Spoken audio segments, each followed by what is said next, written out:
A state of Georgia authority spent $13 million over the past 3 years on broadcasting equipment for state schools. Well, teachers and students seem to love the equipment and the training. Yeah, but that money was given to a campaign contributor of Governor Deal without any competition. And competitors tell our Fox 5 I-Team reporter Dale Russell a state authority overpaid for what they got. That's what they say, Elise. It is called OneGeorgia Authority. OneGeorgia was established to provide grants and loans for economic growth in rural Georgia, including millions of dollars to teach students film and TV.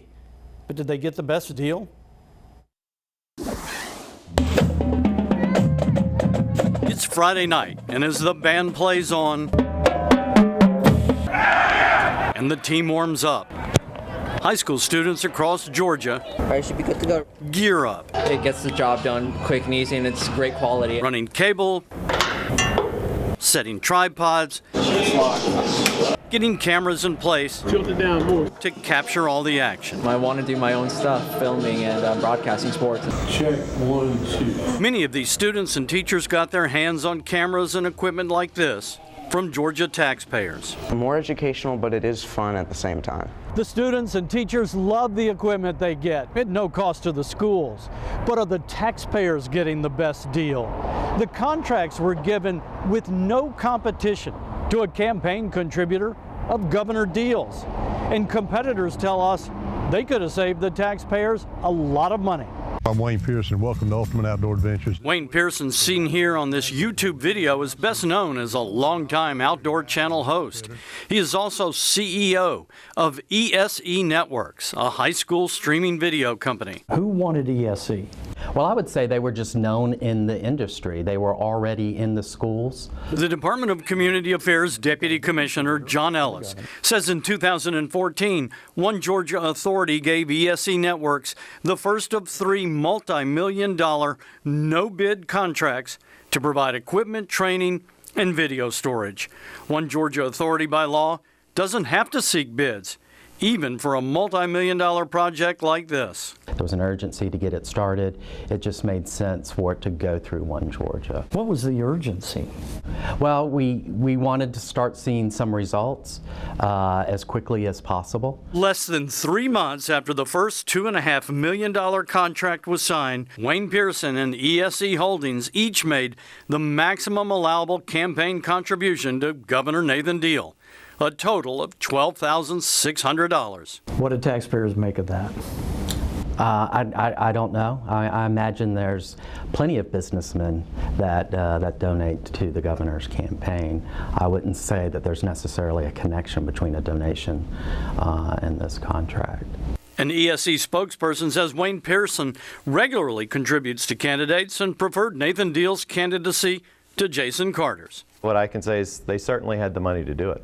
David Rudolph runs Play On Sports, the nation's leading high school sports media company. He's a competitor of ESE. We asked him to examine the OneGeorgia contract. I thought the equipment list was good. I thought it was, from an equipment standpoint, it was what a lot of schools need to get started. But then he turned his attention to the more than $6 million over 3 years set aside for video streaming, server storage, training, and tech support. That's where my jaw hit the floor. I looked at the math 50 different ways. There's no way I can make the numbers add up. Rudolph says Play On Sports has a different business model than ESE Networks. He uses advertising and paid subscriptions to view live video. Still, he thinks the state paid way too much. What are these services that they're providing worth in the market? And they're worth a fraction of what they're charging the state. And you think you could do it for half of what the state is paying for this? Easily, no question. ESE counters Play On Sports' level of service is significantly lower than theirs, and Play On charges that advertising money and subscription fees. Connect the Boxcaster to your video camera, a power source in the internet. We wanted a second opinion, so we asked another high school video streaming company in Ohio, Boxcast.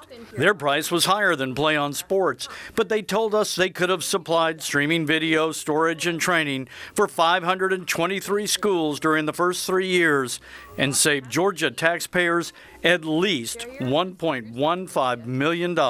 We purchased a whole service delivery And as we worked through it, we felt comfortable that what we were paying for that whole package of services that's being provided was a good value for the state. ESE wrote us to say simply, it can't be done for less money. We're not doing right by the taxpayers if we're not going to get a competitive bid. State Senator Hunter Hill, a member of Governor Deal's leadership team, doesn't like the thought of any contract without competition to help protect the taxpayers. Yes, what's up?